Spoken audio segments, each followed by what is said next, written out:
Hi. Hi. Hi. Hi. And it's a ticket talking Mazda for the biggest. That's a comma and a comma and a comma, gotta get it. And a comma and a comma and a comma, gotta get it, get it, get it, get it. Comma and a comma, gotta get it, get it.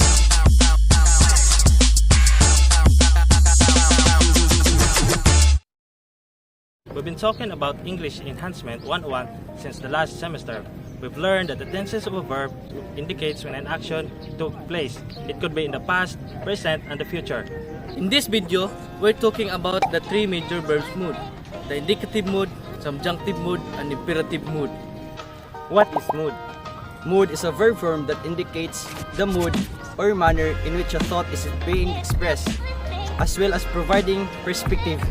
The first primary mode is indicative mood, also known as the mood of facts, and it is the one we use the most. However, because opinions are frequently stated as facts, it can also express an opinion. For example, in the fact, the sun is shining, the door is open, the bird is humming.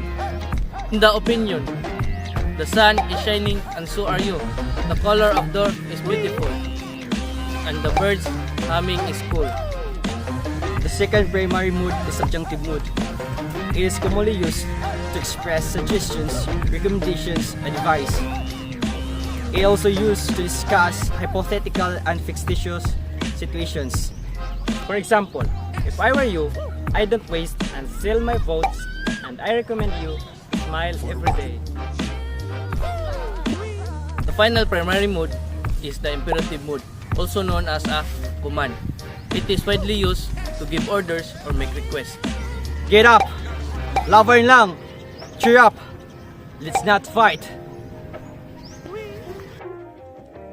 That's all. That's how primary mode works. I hope you learned something new today. Thank you for watching and have a wonderful day! Whoa, I hit recorded, drop, you can't ignore it. I'm transforming now these cars and planes, I'm always boarding. Just out touring down in Charlotte like I play for Hornets. When I'm performing, never boring, now you can't afford it.